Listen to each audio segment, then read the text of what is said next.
Good morning, I'm Dr. Moshe Lewis, delighted to be the host of Music and Medicine and to be joined by Jasmine Guy. You are our Juliet. We have followed you since School Daze, going all the way back, because that was actually before A Different World. This Emmy win, I want to start with that and then we'll go backwards. Talk to us about sort of the role, and it spoke to our heart. The show's called Music and Medicine because this character's on the autism spectrum. Talk to us about sort of getting the role and what you felt you wanted to bring to it. Well, I was very impressed with the production company, Iron Beard, because of their double messaging. They wanted to celebrate the spectrum of autism as well as bring awareness to it. One of their children has autism or is on the spectrum. Right. I love that it had that cause. I love that the female characters are so strong and have superpowers, and I was impressed with the fight scenes. You know, this was not a big budgeted film. Right. And I just thought they did a beautiful job with the series. Sure. If we could pick a French term, you've always played very strong characters and they have been kick ass. We meant to filter that out, but that's just one of the things we admire so much. Going back a bit, just to your dancing career, where it seems like everything really kicked off, talk to us about just sort of being a quintuple threat with the acting, directing, writing, producing, and of course, you know, the dancing. Well, dancing is my first language, as I put it, because as a little girl, I was always dancing around the house and singing to Mary Poppins, my Mary Poppins album, and you know, acting. I was acting also as a little kid. I was always playing other characters and kind of amusing myself and making my own tapes. These little cassette tapes of me doing scenes against myself with different characters. So I see that dance was the way to give me the discipline, the passion, the ability to perform on live stage. I'm very happy that I had a theatrical background before I started doing a lot of television, because I think it informed the work I did as an actor. Once I went into other fields, I realized that the strength of the dance was still in me as far as my training and what my teachers, my early teachers, poured into me early in life. Sure. And some of your initial movies, amazing, School Daze, Harlem Nights, I still watch that film. Just understanding from our community, as I know you know, this is long overdue, this Emmy win. Talk to us about sort of really just the time of A Different World and how it was a little bit harder, for whatever reasons, which we can get into, to really recognize the amazing ensemble cast that was revolutionary in the story they were bringing for its time in A Different World. Well, I do think that, at least in Hollywood, where we were actually filming A Different World, we couldn't feel the electricity like we did once we would get up back to the East Coast. Right. And, you know, and the people were interacting with us and letting us know, because we did perform the show before 2 live audiences every episode. So we had a human response to the work, but there was times when we felt that, I don't know, what people would just ask, you know, how does it feel to be between Cosby and Cheers? And I would be on their show promoting A Different World, and I didn't know how to answer that. I said, well, we have been number 2 and number 1 for 6 years, and people can change the channel. Everybody got a remote control. Sure. So I don't take credit for Cheers' audience, and I don't think if our audience is watching their show, then they should be giving us props. Right. Absolutely, absolutely. It was so revolutionary for its time, seeing us on a college setting, educated people pursuing our degree. Talk to us about just that relationship that developed over time, working with Debbie Allen so closely. Well, Debbie and I have a long history. I met her when I was 18, and I auditioned for the TV show Fame. Right. And then I worked with her also on a movie called Stompin at the Savoy. Yes. And of course, A Different World. So, she kept me dancing too. She had me performing the Academy Awards, and I hadn't danced in years. I said, I'm an actor now, I'm not a dancer. She said, darling, you'll always be a dancer. So there I was. Absolutely, sure. And then some of the videos that you were in, timeless. I also wanted to highlight, going on a different tangent for a moment, the work that you did with Tupac's mom and that book, and what that meant to you, and some of the things you were conveying, especially about another strong black woman who was a Black Panther. That was a powerful experience. It lasted a 7-year period because I started working with her on the project before Tupac was shot the second time. Right. And then when that happened, I just put all the research and everything in the garage, and it was just not the time anymore to shop her project, because I always wanted to do her story before he was born. Right. And I knew Tupac would take care of his own story. Right. So it was just a lot to get over and a lot to get through for her after her son died. And it was about 7 years after that. I stayed friends with the family and in touch with the family, that she said, okay, I'm ready to write that book. And I thought, I got my box out of the garage, and I started thinking of all the writers that I wanted to run by her to write her story, like, I don't know, Pearl Clegg or Sonia Sanchez, Nikki Giovanni. Yes. And she said, but I'm not going to talk to anybody else about, you have all the interviews and the transcripts, so you just write it. Sure. And I thought, okay, problem one, I'm not a writer. Right. And I really didn't want that responsibility of telling her story. Sure. It just was like, and she said, then it won't get done. He almost threatened me to write it. Right, wow. She believed in me, and I really had to believe in her belief in me. And I also called my mom, because I knew she would edit my work. Sure. and not give me any slack. She's an English teacher. Right. So I knew she wouldn't just let me slide or get away with things, Right. I had never written that much. I didn't go to college. I didn't write essays. Right. I had journals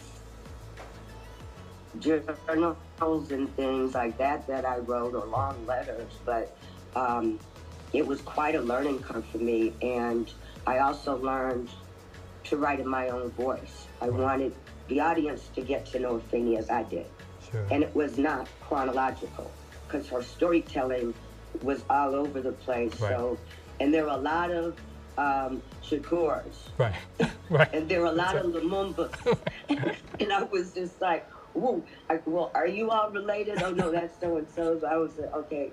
So I learned a lot about that period in time. Sure. And I thought they did a great job in the TV series, Dear Mama. Sure. Contrasting Tupac and Afeni's life, and I learned so much more than I even knew when I wrote the book, because they had footage of her when she was young, and that at the time I wrote the book was not available. There's very few photos of her even, and I didn't have audios of her speeches like they do in the show. It made them both feel alive. Right, it brought it. Again, it was very moving, I thought. No, absolutely. And it's a little known fact that he had spent some time with you at one point when he was recovering. Well, he was recuperating after he was shot that first time. And he was at Bellevue, and he wanted a safer place to stay where people didn't know where he was, because that had been highly publicized. And he still didn't know who shot him. So, he never thought it was just a mugging. Right. A random mugging. Right. So there was a lot of fear, during that time. And he had, 4 or 5 bullet wounds. Right. So it was a very tense time. Sure. What was something you felt you took away in being with him during that period of time of recuperation? Well, being around him and all of his family had a lot of energy. And he was still very creative. You know, he was writing while he was laying on the couch, you know, writing raps and you know, telling his cousins and stuff to write their bridge. And, you know, he had it orchestrated where he had like 5 songs in 2 weeks or something. I thought that was also pretty incredible that he could just sit there and just start rapping like that without any paper. I was like, don't you need to write this down? Don't you need to practice? So, you know, amongst the fear, there was also a lot of joy and a lot of communion. Sure. What's something about him that you sensed you picked up on that maybe the public really never understood? Well, I always saw him going with his acting and directing and writing. I saw it almost like, you know, Ice Cube or Will Smith, how they made transitions from rapping to film, because I thought he was that talented as an actor. Absolutely. And I was always trying to encourage him with the acting because he was getting a rap, not to use the pun, that he was just being himself. And I said, yeah, but the point is, he's making you believe that character, and that's what our job is. To make you believe that those people are real, that we're playing, you know? So I just wanted him not to listen to that kind of noise and stay focused. Sure. Well, I think you brought up a good point there about sort of making us believe that character is real. We know on a different world that actually isn't fully you, but talk to us about sort of where you got the voice from and just sort of the mannerisms and things like that that you brought to that character. Well, the accent came from my 3rd grade teacher, and that was the year that I moved to Atlanta from New York, and I couldn't understand everybody's accent. And of course, they were making fun of me too. They wanted me to talk all the time because they had never heard, I mean, they kept saying, Dad, see, I told you she talked proper. And I'd say, you mean properly? Good way to get your butt kicked. Around. But I started imitating the accents I was hearing, and when I went to audition for A Different World, I had already auditioned for the show before and had obviously not gotten it. So I wanted to do something that stood out more from what I had done. It was the same casting director, so, you know, I wanted to show something different. And I read the scene to my mom, and I said, is that funny? She said, well, you know, it's a sitcom. I said, Mommy, I have to be funny. She said, what if I do it like Miss Pinker? And she cracked up. So that was it. And then I had to backpedal and figure out why was this character talking like Miss Pinker, you know? So there was some physicalities that I found in Whitley that just made me act like her right away, like the way she always walked, like this. And once I did that, it just did other things, you know, it made my arms move different. It gave me more of like and then the other mannerisms just came into play once I found that little plug, you know, like a socket I could plug my Whitley in. What do you cherish most about your experience with that cast and that show and working under Debbie? Well, we really did hang out together, and it was very much a familial kind of cast, because none of us were from LA, so when we got to LA, we were always hanging with each other because we really didn't know the city yet. We were coming from New York, we was coming from Canada, Jada came from Baltimore, you know. So it was, growing up together was kind of cool. And knowing that we were going to see each other the next year too. Because every summer we had to wait to get picked up, what they would call that period of, you know, the network has to approve, and so we never knew if we were going to come back the next year, you know. So that was good whenever we saw each other and made it for 6 seasons. As you transitioned away, what do you feel are some of the biggest challenges that you faced? Because it seems like you really took on roles that were completely the opposite. Yes, I was really interested in other character work. I always considered myself a character actor. Right. And I got a kind of, you know, stuff like the Dominique LaRue and Harlem Nights, like these glamorous kind of things. And that was something that was also foreign. Yeah. People think I'm glamorous, but I am not. And so it's more work for me to play those kind of characters. Mm-hmm. I'm more conscious, you know, and aware. And more like the role I played on Dead Like Me, the little Roxy character, the meter maid. I'm more acting like, I more walk like that and act like her. Sure. You know? So sometimes I would feel like I wasn't even acting when I was playing the part. Right. Do you feel like I was so comfortable in my little uniform and my flat shoes, and I didn't have to wear pumps all day and hold my stomach in, you know? So it just depends. The challenges and the roles always teach me something. And I love being a part of the puzzle and holding my own in a part that I play, but contribute to the whole. Sure. As you get that kind of fulfillment in an ensemble cast. Sure, absolutely. I think that's a good transition to one of your projects, The Lady Makers, where you're really helping some younger women who may have gone wayward. What inspired you about taking on that role? Well, I loved that it was about the creator and writer, Tony, grew up when his mother was a domestic and worked for these Jewish women in Mississippi. And that was fascinating to me that they became so close. And she learned a lot about the Jewish religion and culture through these women. And these women were bringing in detainees from, you know, and trying to train them so they wouldn't have to go to prison or juvie. Right. And that program was also instituted. Some of the rituals, I think, were expounded on in the movie, and it had a kind of magic feeling to it. You know, it was a different view of the South too, and a view of women of the South, Black and white women in the South, and a different kind of unity that you don't always see in Southern movies from that time. Sure. Let's contrast that to Harlem, where you certainly have lived and very familiar. Did that sort of feel like coming home? Yes, I love doing Harlem. It's so much fun. And I love that show is so beautiful. When I first got on the set in the restaurant, I was like, oh, okay, we're going here. Nice.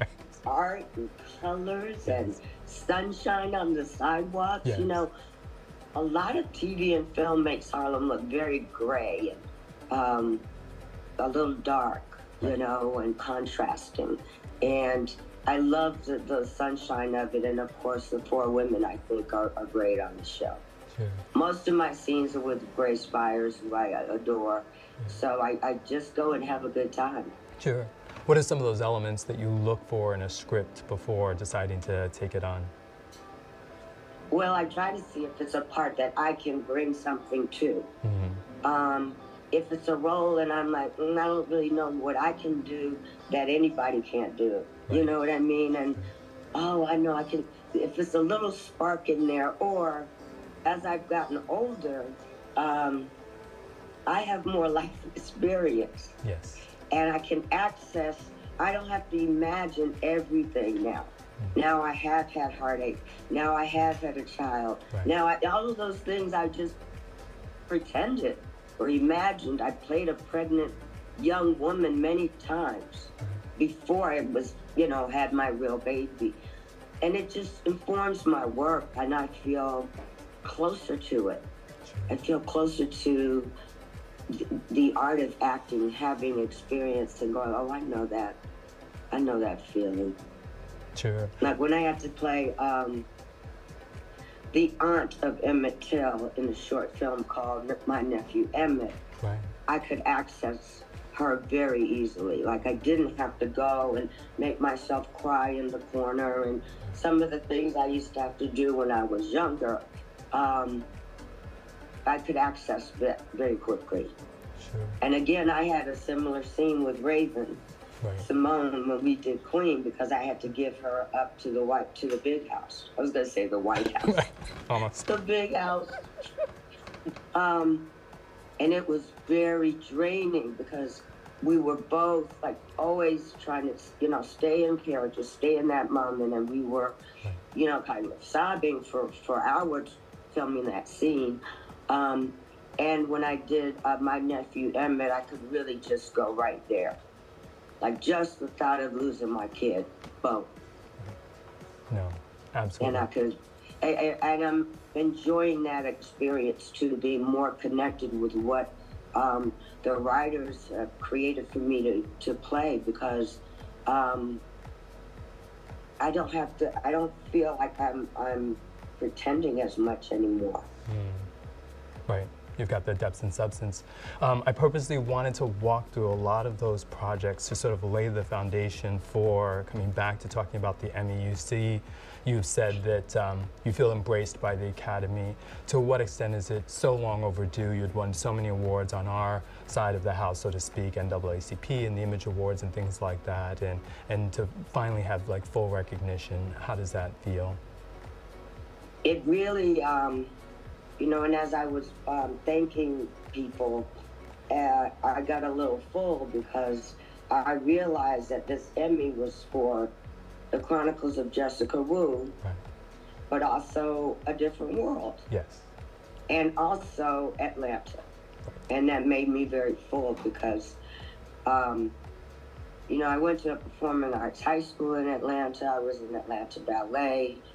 All of my training before I went to New York at 17 came from the community of Atlanta. I went to Spelman Dance School when I was a little girl. And I remembered all my teachers, my dance teachers, my choreographers, you know, people that encouraged me, pulled me aside, you know, invested. And that was very, you know, because I was surprised at how excited I was when I won. Right. I had stopped investing or thinking about those things anymore, you know, and just really try to enjoy the experience of the work, right, more than the reward, or the award in this case. So yeah, that I was tickled. I mean, it's been a whirlwind. I've been elated. I've been so happy, and I've done so much press here in Atlanta. And it's even different doing press here because I'm getting texts from old teachers of mine. Wow. Now, you know, I'm talking to people from elementary school. Right. I'm still answering all my texts. Wow.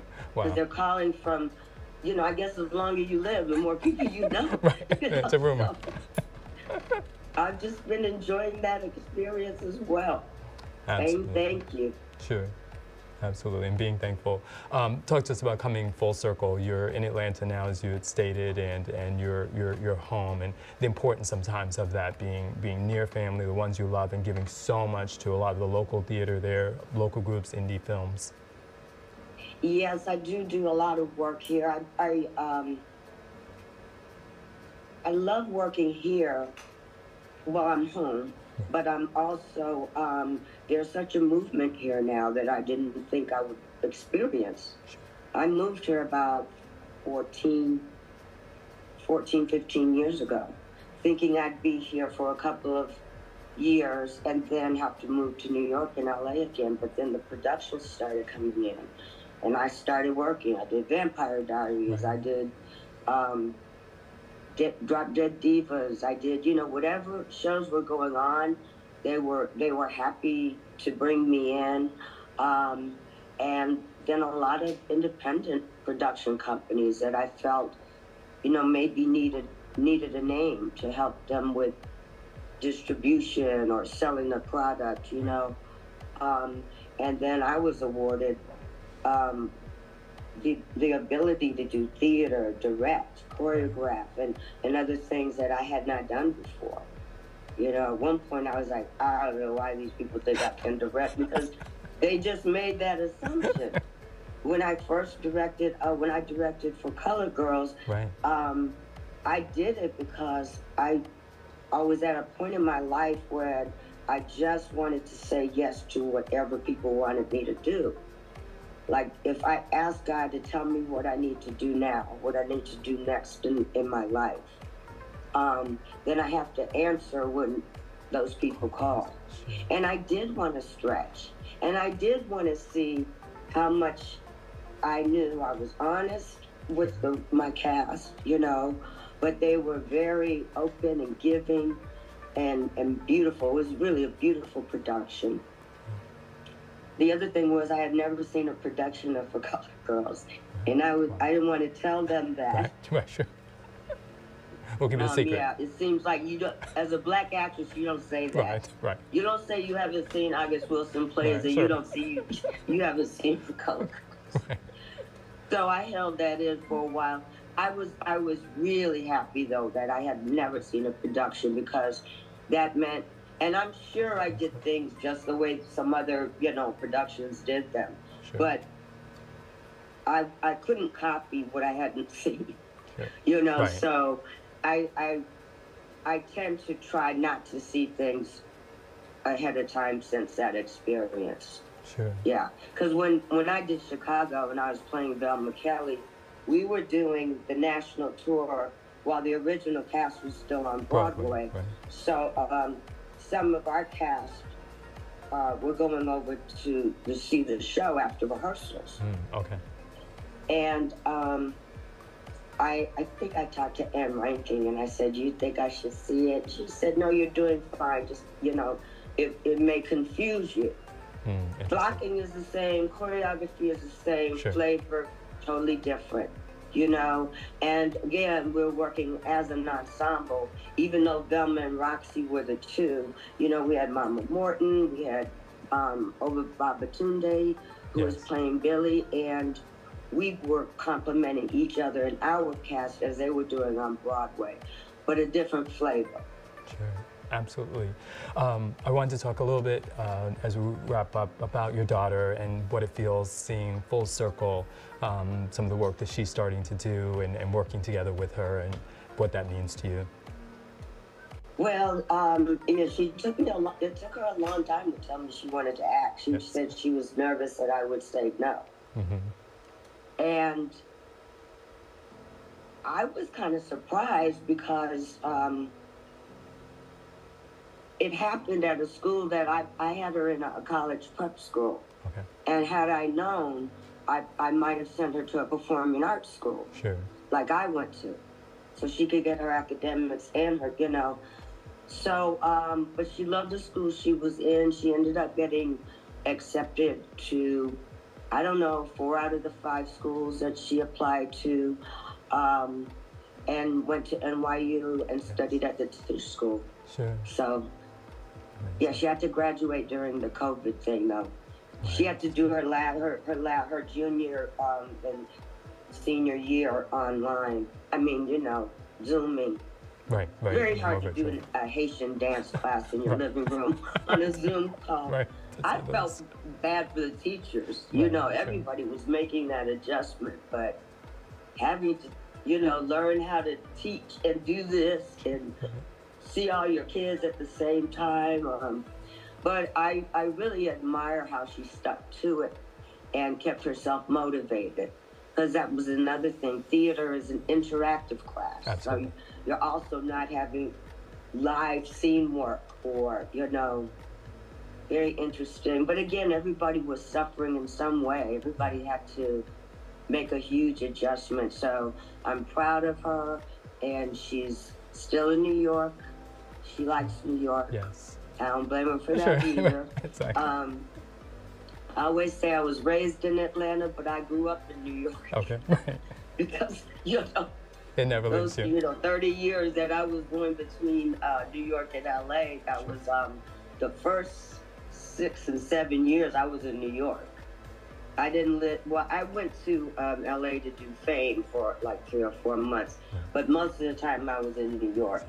And when I got to LA, I felt like I was more made of New York than out there. Yeah. A lot of depth, you know, like a lot of substance. LA, they always ask you, what are you doing next? Right.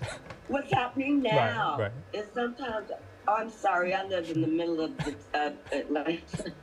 There's always a lot going on out there. It would make me feel like, God, haven't I done enough? Sure. Maybe I'm not doing anything right now. I don't know. And that's okay. But in New York, they always remember the best thing you ever did, no matter when it happened. Sure. Right. They'll talk about somebody's, triple pirouette for decades. It becomes gypsy lore, you know. Right. And I just love that. Sure. I love that. And everybody was so happy. It's like one got away because we were all in the ensembles together. You know, I was in Leader of the Pack, Beehive, Grease, and those were years, you know, tours that I did. I did The Wiz for like 9 months and then went and did it in Japan for 4 months. Right. So it was like one of ours got a TV show. Right. Yeah. Exactly. And Debbie is like that too. Debbie brings the theater community with her, Absolutely. the dance world with her, Everything. movies with her, television with her, producing with her. You know, she is everything. And she still is and still does that with her fabulous Dance Academy and now exec producing Grey's Anatomy. What an illustrious career, what an amazing woman you are, Jasmine Guy. We really so appreciate you joining us here on Music and Medicine. Thanks so much for tuning in. Continue to watch us on YouTube at musicandmedicine.org.